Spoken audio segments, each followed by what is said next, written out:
Baik, perkenalkan nama saya Grace Lia Latiha Malon, NIM 059,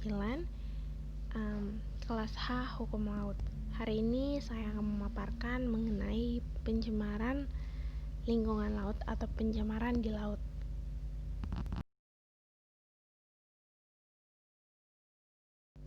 Pencemaran laut adalah suatu kejadian yang sangat urgent terjadi di abad ini. Mengapa demikian?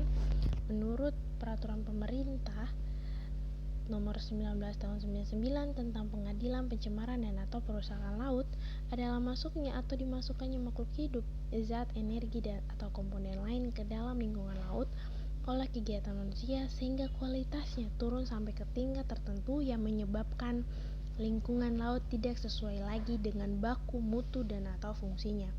Jadi di sini saya akan membahas sebuah kasus di mana tabrakan antara dua kapal yang menyebabkan tercemarnya lingkungan Indonesia. Yang pertama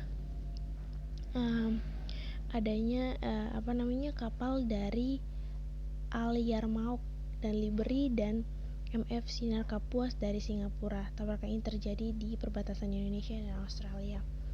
Akibat dari tabrakan ini, Indonesia mendapatkan imbas dari peristiwa tersebut,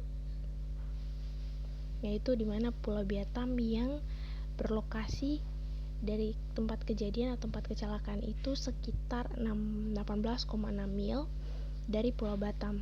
Tumpahan minyak tersebut dikhawatirkan akan menimbulkan efek kerusakan ekosistem laut yang berada di sekitar wilayah Indonesia, di sekitar Pulau Batam.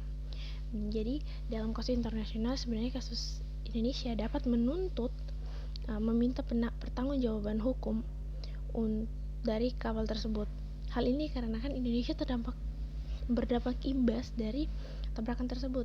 Terlebih lagi, menurut hukum internasional, siapapun berhak untuk menggugat selama penggugat terkena dampak pencemaran lingkungan secara langsung sesuai dengan yang tertera dalam hukum internasional. Jadi Indonesia mempunyai hak untuk menuntut karena Indonesia mendapat imbas dari kecelakaan tersebut. Di mana pulau ini terdapat di sebelah utara Pulau Batam. Kemudian ada efek dari tumpahan minyak ini. Efek menurut Baker JM yang mengatakan bahwa oli sipil jatuh ke lingkungan laut, maka secara otomatis lingkungan laut akan mengalami perubahan.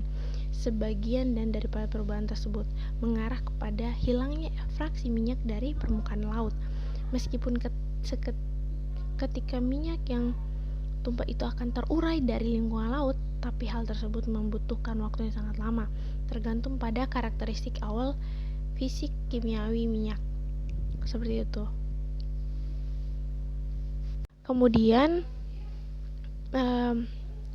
Indonesia mendapat imbas dari peristiwa tersebut, di mana ada dampak ada jangka panjang dan jangka pendek. Jangka pendek ini akan menyebabkan ikan atau ekosistem dalam laut akan menjadi mati, berkurangnya kekurangan oksigen, keracunan karbon dioksida, dan keracunan langsung oleh bahan berbahaya tersebut yang terkandung dalam minyak. Kemudian ada jangka panjang.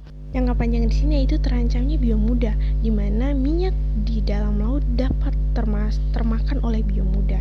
Sebagian senyawa minyak dapat dikeluarkan bersama-sama dengan makanan, sedangkan sebagian lagi dapat diakumulasikan dalam senyawa lemak dan protein. Sifat akumulasinya ini dapat dipindahkan dari organisme satu ke organisme lain, yang dimana secara langsung pencemaran laut akibat minyak mentah ini dapat membinasakan kelayakan laut dan mengganggu kesuburan dasar laut.